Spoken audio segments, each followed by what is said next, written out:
Kesempatan kali ini saya akan membawakan materi dengan kompetensi dasar 3.1, yaitu menerapkan K3LH disesuaikan dengan lingkungan kerja, lingkungan hidup. Materi yang akan kita pelajari. Kesehatan kerja. Apa sih kesehatan kerja itu?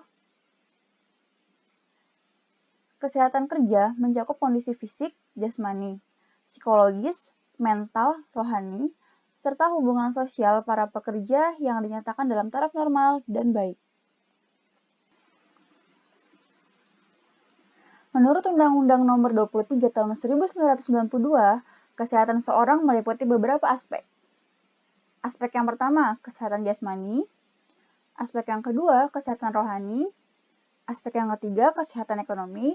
Dan aspek yang keempat, kesehatan hubungan sosial. Kita masuk ke kesehatan jasmani. Kesehatan jasmani meliputi yang pertama, tidak sedang dalam kondisi sakit atau memiliki riwayat penyakit yang dapat menghalangi aktivitasnya dalam pekerjaan rutin.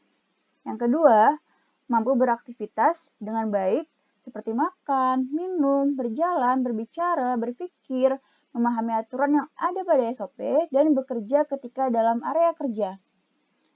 Sedangkan yang terakhir, mampu memahami dan dapat menggunakan pakaian kerja dan alat keselamatan kerja sesuai dengan SOP. Yang kedua, kesehatan rohani. Kesehatan rohani ini meliputi yang pertama, tidak lupa ingatan atau gila. Yang kedua, memiliki tanggung jawab kepada diri pribadi dan lingkungan kerjanya. Yang ketiga, dapat berpikir dengan baik ketika mengerjakan sesuatu. Yang keempat, mampu mengatur emosi. Dan yang kelima, memiliki kepercayaan serta melakukan ibadah kepada Tuhan Yang Maha Esa sesuai dengan keyakinannya.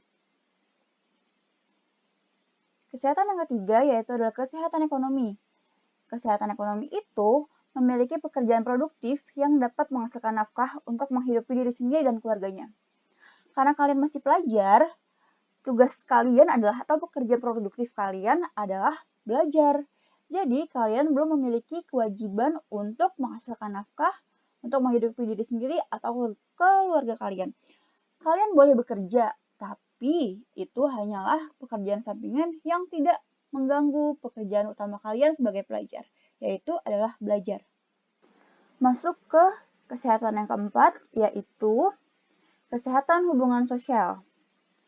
Hubungan sosial kamu dikatakan sehat apabila yang pertama, kamu tidak berkata-kata kasar, karena dengan berkata-kata kasar, kamu dapat membuat orang lain tersinggung. Yang kedua, dapat bergaul dan bersosialisasi dalam hubungan kemasyarakatan. Misalnya, dengan tetangga, kamu rukun, kamu ngobrol sama tetangga, atau di lingkungan sekolah, kamu ngobrol sama teman-teman kamu bersikap sopan dengan guru kamu.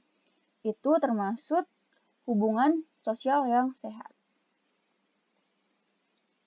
Lanjut ke materi selanjutnya, yaitu keselamatan kerja. Apa sih keselamatan itu?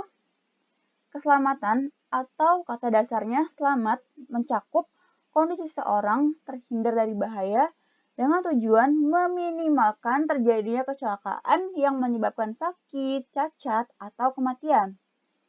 Sedangkan keselamatan kerja, menurut Undang-Undang Nomor 1 Tahun 1970, Pasal 2 Ayat 1, keselamatan kerja mencakup kegiatan pekerjaan di berbagai tempat kerja, baik di darat, di dalam tanah, di permukaan air, di dalam air, maupun di udara, yang berada di wilayah kekuasaan hukum Republik Indonesia. Nah, kenapa sih keselamatan kerja itu ada payung hukumnya dan diatur oleh pemerintah? Tujuan regulasi keselamatan kerja itu, yang pertama, melindungi tenaga kerja dari kemungkinan terjadinya kecelakaan akibat kesalahan sikap kerja maupun lingkungan kerjanya. Yang kedua, memperhatikan dan menjamin kondisi kesehatan tenaga kerja dalam proses pekerjaannya. Yang ketiga, menghindari dan menurunkan tingkat probabilitas persentase kecelakaan dan kematian di area kerja. Karena banyak nih pekerja-pekerja yang mengalami kecelakaan dan kematian di area kerja. Yang keempat, melindungi pekerja dari penyakit yang ditimbulkan akibat kondisi lingkungan kerja. Lanjut ke yang kelima, memberikan pengarahan, pembinaan, dalam rangka meningkatkan kesehatan fisik maupun mental para pekerja. Yang keenam, terjaganya setiap aset perusahaan dari kecelakaan dan kelalaian yang menyebabkan kerugian. Serta yang terakhir, ikut berpartisipasi menjaga kelestarian lingkungan hidup di sekitarnya. Dari kesimpulan-kesimpulan di atas, tercapai tujuan K3, yaitu menciptakan kondisi kerja yang dapat menjamin tenaga kerja dapat bekerja dalam lingkungan yang aman dan sehat. Terus, kerugian apa sih yang diakibatkan dari kecelakaan dan penyakit dalam kerja? Secara garis besar ada dua, yaitu dari sektor ekonomi dan sektor non-ekonomi. Kita ke sektor ekonomi terlebih dahulu. Sektor ekonomi yang pertama, alat, bahan, mesin, ruangan jadi rusak atau tidak berfungsi dengan semestinya. Yang kedua, pengusaha atau pekerja harus mengeluarkan biaya untuk perawatan dan pengobatan. Yang ketiga, menurunnya kualitas dan jumlah hasil produksi. Sedangkan yang terakhir, berkurangnya tenaga akibat kecelakaan.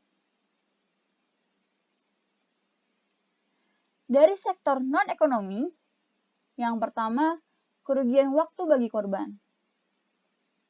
Yang kedua, tidak dapat beraktivitas seperti hari-hari biasanya. Masuk ke materi selanjutnya, yaitu K3LH di lingkungan sekolah. Materi ini mencakup yang pertama, aspek pekerjaan dan praktikum, yang kedua, peran siswa dan guru, dan yang terakhir, aspek lingkungan kerja. Kita masuk ke materi pertama, aspek pekerjaan dan praktikum. Faktor utama yang harus diperhatikan adalah jenis praktikum yang akan dilakukan. Kemudian, dibuat aturan baku yang dapat dijadikan SOP sebagai acuan dalam melakukan pekerjaan dan meningkatkan produktivitas hasil pekerjaan. Selanjutnya, peran siswa dan guru.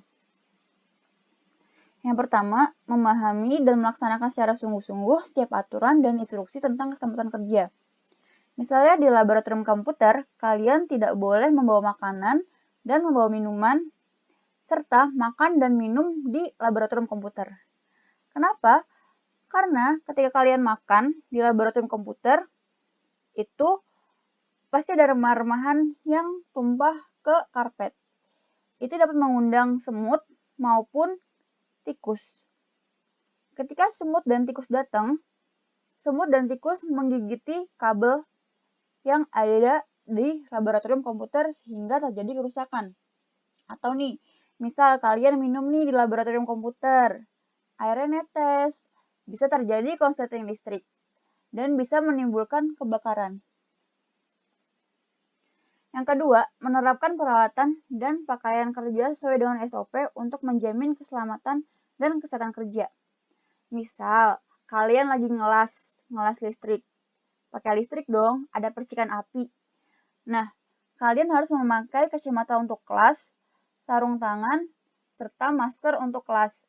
Yang ketiga, memastikan kesehatan, konsentrasi, dan konsistensi dalam melakukan pekerjaan dan praktik lapangan untuk menghindari terjadinya kecelakaan.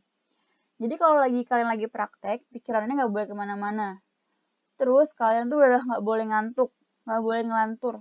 Kenapa?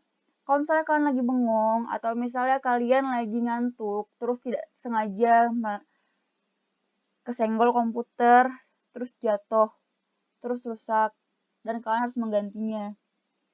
Jadi jangan main-main kalau misal ada di laboratorium komputer. Lanjut ke aspek lingkungan kerja. Yang pertama, pedoman dan petunjuk standar dalam melakukan pekerjaan atau praktik. Yang kedua, kotak P3K yang berguna memberikan bantuan medis sementara dan darurat ketika terjadi kecelakaan, seperti siswa terjatuh, tertimpa benda berat, tersengat aliran listrik, dan pingsan. Yang ketiga, pakaian kerja yang mendukung keselamatan dan keamanan dalam melakukan praktik di lingkungan sekolah. Yang keempat, alat-alat keamanan dan keselamatan kerja seperti masker, sarung tangan, kacamata, dan gelang antistatik. Yang kelima, menyediakan tempat sampah agar bengkel tidak kotor. Yang keenam, alat pemadam kebakaran yang diletakkan di area yang mudah dijangkau sehingga memudahkan pengoperasiannya jika sewaktu-waktu terjadi kebakaran. Dan yang ketujuh, alat kebersihan. Setelah melakukan praktikum, kalian harus meninggalkan laboratorium dalam keadaan bersih. Selanjutnya, menerapkan prosedur K3LH di laboratorium komputer. Ada 3 aspek yang akan kita pelajari. Yang pertama, fungsi laboratorium sekolah. Yang kedua, penataan ruang kerja. Dan ketiga, peralatan keselamatan kerja. Yang pertama, fungsi laboratorium sekolah. Yang pertama, tempat untuk melakukan penelitian dan mengimplementasikan teori. Setelah kalian dapat teorinya, kemudian kalian praktik di laboratorium sekolah. Kemudian, mendorong siswa untuk berpikir kritis dan meningkatkan pola pikir siswa untuk memecahkan masalah. Ketika kalian dapat teori, kalian tahu nih, kalau misalnya kasusnya A, berarti cara penyelesaiannya seperti A. Dan ketika praktikum, itu kalian bisa dipraktikkan. Yang ketiga, meningkatkan pengetahuan dan tingkat keterampilan siswa dan guru. Karena ketika praktek, kalian sudah dapat teori, kalian praktikkan lagi. Itu wawasan kalian akan bertambah. Lanjut ke penataan ruang kerja. Yang pertama, sirkulasi udara luar dengan ruangan terjadi dengan baik. Jadi ada aliran udara masuk dan keluar yang baik. Yang kedua, luas dan tinggi ruangan memenuhi standar operasional ruang praktik. Yang ketiga, penempatan peralatan dan bahan praktik secara terpisah. Yang keempat, pemasangan alat pemadam kebakaran. Yang kelima, tersedia tempat penampungan sampah, sampah organik, anorganik, dan sampah-sampah berbahaya. Dan yang terakhir, pemasangan instalasi listrik di dalam box saklar yang posisinya jauh dari meja kerja dan saluran air.